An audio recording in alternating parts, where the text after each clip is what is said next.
Hi, I'm Boonsy Dickinson with Byte, and I'm here at the exclusive Microsoft event. We're going to get a first look at Windows 8, hear about the Enterprise App Store, and find out how Microsoft is adjusting to the bring your own device trend. So today we're here to talk about a new version, a new generation, really, of Microsoft Office. It feels to us a lot like 1995. We have the most vibrant, exciting new version of Windows in years.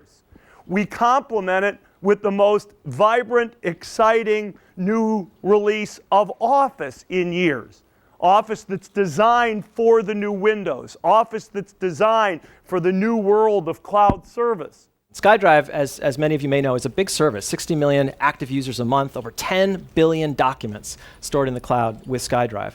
And with SkyDrive, I can keep track of all kinds of content, documents, music, pictures of my family. We're now excited to be able to have Skype integrated directly into Office.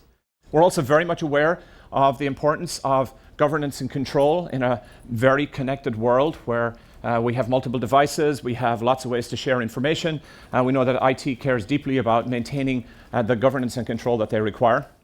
And that part of the role of products like Office in the infrastructure of enterprises is to integrate policy education and policy enforcement into the tools that people use every day to do their work. The idea that customers can save to the cloud first and save to their computer last represents a huge change in Microsoft's strategy. We spoke to a couple of the customers to find out how they feel about the shift to the cloud. The new Office technology that we've been looking at today really takes us to the next level of being able to share and comment on information interactively, regardless of the time zones we're in, regardless of where people are physically at. The sharing nature of it just takes us into a new generation of being able to have collaborative information computing across a very diverse nature and group of people anywhere in the world. Equifax is a very large credit reporting company, one of the 3 credit reporting agencies in the U.S., and a global credit reporting agency, along with other personal information. We can't put that data out in the cloud today, or we're not at the point we're comfortable that we can secure it appropriately yet out there. So we want to keep it in-house, and the Microsoft stack allows us to sort of have some of the functionality and some of the great usability features of the iDevices, but yet let me put that complete security wrapper around it so that I can assure my customers and the consumers that I'm providing them all the protections they're used to. One of the biggest stories to emerge out of the event is the Enterprise App Store, but will the exposure Microsoft can bring these developers be enough to entice them to build Office-based apps?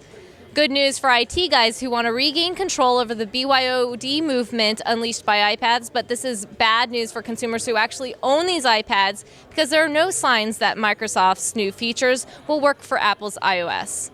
It's called Apps for Office, and I want to show you some of the new apps that we've built, some of the APIs that we're making available, and some of the great work that's being done by our partners. This is an app built by LinkedIn that knows how to extract contact information from my email. We think this is a very powerful application model that allows us to span our web-based applications and our client-based applications. And we think there will be scenarios where people target one or the other, but as a developer, being able to build an application that works seamlessly across both, we think is incredibly powerful. It shows that Microsoft understands that it's a much more mixed world than it has been. There has not been any talk about integrating iPads at this event, but it's clear that Microsoft realizes it's no longer a laptop-only world. And how do they make the applications work well with touch and gestures and styluses? And that's a very important part of what people do now. And it certainly seems to be true based on the calls I take. Microsoft is embracing their concept of the modern office in the cloud. But how much consumers and businesses choose Microsoft over competitors remains to be seen. I'm Boonsy Dickinson for Byte.